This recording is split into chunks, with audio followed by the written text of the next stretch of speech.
You're not in the desert anymore, girls. Wow. Hi. I am so excited for season 2 of Real Housewives of Dubai. But first, you looked stunning at Cannes. How was that experience? The Cannes Film Festival is always a good time. This is my third time going.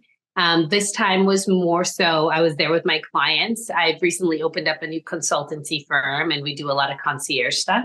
So I attended Cannes more so to showcase some of my clients rather than myself, but I still had a great time. Amazing. Well, you always look fabulous. No one can ever forget your reunion look. Who are some of your biggest fashion inspirations? I'd like to forget it. Who are some of your biggest fashion inspirations? I'm really a vintage girl. I love vintage Chanel. I love vintage YSL. I don't have a specific person who I could say is my fashion icon. I kind of just like what looks good on me. And it really depends on the mood I'm in and what direction I go in fashion wise. Now, it must be hard wearing some of the most divine, lavish looks in the heat of Dubai. Does it get hot looking so fabulous? It gets hot, but guess what? We have AC and we go where the air is cool. So we get to simmer down a little bit. Now, I'm very excited for the second season. The first season was amazing. What has it been like being a part of the biggest franchise in the world, The Real Housewives? It has been everything I thought it would be. Obviously, I grew up as a huge super fan of the Real Housewives franchise. And we all know that it's probably one of the most iconic television shows to ever hit TV itself. I mean, I feel like we really pioneered the way that reality TV has developed. So becoming a cast member on the first international franchise was such an honor. And I love it. I love the good. I love the crazy. I love the ups. I love the downs. And I just love being able to be doing this with my closest friends. Did you get any advice from your sisters from the other franchises before you began? I did. Phaedra gave me a lot of advice. She's obviously an amazing OG housewife, and she gave me a ton of advice. And she just basically said, be yourself, Caroline. You're funny. You're amazing. You're beautiful. She just said all the nice things. And she just said, be you, because if you're not you, the fans will know. So I kind of let my hair down and I'm myself. And even though it makes me cringe to watch it sometimes, it's me. Now, obviously, you're having your entire life filmed for all the world to see. Do you get used to having the cameras around you all the time? I mean, literally within probably whenever we're filming a scene, within 5 minutes, I forget that they're there. Now, for many of us, seeing the world of Dubai portrayed on screen is something new. What are some of the biggest misconceptions about Dubai? I think some of the biggest misconceptions that Dubai has is that people think that because we're in the heart of the Middle East, that it's incredibly strict. Though it is strict in some senses, it's incredibly open. This is such a cosmopolitan city. It's such a open city. It's a city full of expats. I think we're about 88% expats, 12% locals. So it's a melting pot of so many different people from every walk of life.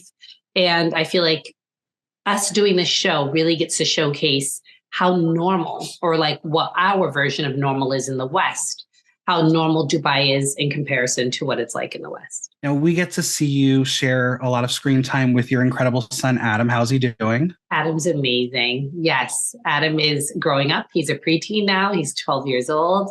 So it's really fun getting to watch him develop on the show as well, because he was such a peanut when we first started. And as a couple of years go by, you just see the kids, how they grow up. I feel like kids on TV grow up a lot faster than other kids. It's weird. Obviously, one of the biggest blow-ups of season 1 was your argument with Sara over her unsolicited parenting advice. Why did that hit such a nerve? I feel like back then it really struck a nerve for me because she and I weren't really that close, and she didn't know my son, or she didn't know me that well to be able to make that kind of assessment. And that really bothered me because I'm a single mom just like her. And I feel like if somebody were to give her that kind of criticism as a single mom, she would be equally as offended because nobody's at home with her to see, all the ups and downs and the troubles and the highs and the lows and the happiness and the sadness of being a single parent and kind of doing it on your own. So I felt like that comment really struck a chord with me and it really bothered me. But we've grown a lot closer. I know that she likely came from a really good place when saying it. It wasn't the nicest way to put it. But now that she's gotten to know me and gotten to know my son, she knows what kind of mother I am. There are a lot of mothers in the cast. Have you learned anything from the other mothers, and have you been able to pass along any tips to them? No, I haven't learned anything from them in terms of parenting. We all have our own parenting styles. And no, I don't pass any tips on to anyone because I want everybody to parent their children the way they see fit. When we watched season 1, we saw the development of your business, but it is finally open. You are the founder of the fabulous Glass House, the first inclusive hair salon and spa in Dubai. What is it like being a business owner in Dubai, and why is it important to bring this beautifully inclusive endeavor to life in Dubai? I feel like being a business owner in Dubai has its challenges. It's hard. There's a lot of pressure. This city is really a huge transit city. So there's a lot of people who come in, they go out. It's different than like growing up back at home and having a business. Like I can go back home right now to Boston and find the same business that was there when I was 5 years old, the same ice cream store, the same everything. And people kind of just get accustomed to going to one place at home. It's a little bit different here because people are moving around a lot, switching jobs, they come, they go. So that was something I had to learn, is that like the customers are not as like loyal as they would have been if I would have built it elsewhere. But the thing that I'm happiest about with the Glass House is I set a record, or I made history with opening the only inclusive salon and spa, meaning we're super diverse. We are for men and women and of every race, ethnicity, age. So it was really special to open up something like this because I think it's been a long time coming. And you had a mega grand opening. What was it like having the who's who of Dubai in attendance and all your friends celebrating this amazing accomplishment? It was amazing. There were some amazing people there. There were dignitaries, there were fellow TV people, they were my closest girlfriends, some of my cast, some. But yeah, it was really great. And I had the most lavish grand opening and I absolutely loved it. It was just a great way. I flew my mom out, my sister. It was a great way to welcome my new business to the world. Now, obviously, in season 1, we got to see the creation of it, working with your ex-husband to build this project from the ground up. What was that like? Did you have a lot of struggles aside from some major accomplishments creating it? Working with my ex-husband was interesting. But I was his boss. I hired him. I paid him exactly like any other client would. So he got a little comfortable, but whenever he got comfortable, I let him know, yeah, we'll stop the checks. So don't get comfortable. I am a client and you're going to treat me as such. So that was a hard adjustment for him. He wanted to implement his own perspectives, views, how he thinks things should be. And it just costed him because I made him rip things out and do it over. That's not what I wanted. That's what you wanted. You are not my husband anymore. So you're not going to decide how my business looks. I'm paying for it. So do what I want. This season, we have a new face in the mix. You have your longtime friend, Talene, joining you all. What is it like to have her a part of the cast? Interesting. All right. I think the fans are going to be excited to watch. We can expect on the Real Housewives, surely there's going to be some dissension. How did Talene fit in with the girls? I think she fit right in. I mean, she kind of bulldozed her way through the group and she found her footing and she sat there and she got right into it. So I think she fit in good with the girls. It'll be interesting to watch and interesting for me as well, because I feel like a lot was revealed about friendship. Yeah. Now, for those who follow along with you, we know that you got to see Beyonce in Dubai. What is it like getting to see the Queen Bee live in person? Not only did I get to see Beyonce, but we worked for her. My salon was hired to do the hair for all of her backup dancers, her backup singers. So we were a part of the project itself. We were a part of Beyonce, the Beyonce experience at Atlantis the Royal.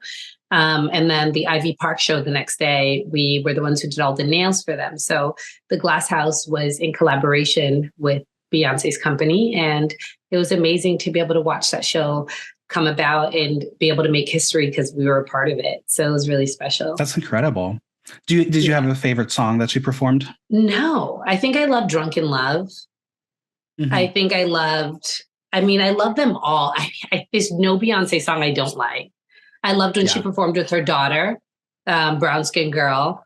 I loved that. And yeah, every single Beyonce song is my favorite. So there's no one song over the other. The season is about to debut. We have all watched on repeat the teaser trailer for the season. What can you tease us about season 2 of The Real Housewives of Dubai? I know things are going to get spicy. Not only is it going to get spicy, but it's going to be interesting to watch friendships and the development of new friendships and the unfortunate demise of old ones. So this is going to be very interesting to watch. It's going to be interesting for me to watch as all of these girls are my friends. And I have a lot of unanswered questions because I get 2 different versions when I speak to both of my friends about what happened with them. And I feel like vice versa. There was things that were quite, I had some ups and downs in my friendships with some of the people who I'm closer to in our friend group. And there are obviously 2 different versions there. There's my version, their version, and there's the truth. So this is how it's going to play out this season. It'll be interesting to watch and see what the fans really think. I am very excited. I know we love The Real Housewives of Dubai on Collider. I'm so excited to cover it all season long. This has been such a pleasure chatting with you. Thank you so much for giving us some time. Thank you, Michael. It's very nice to virtually meet you, and I hope we get to meet in person someday. Yes, please. That would be my dream.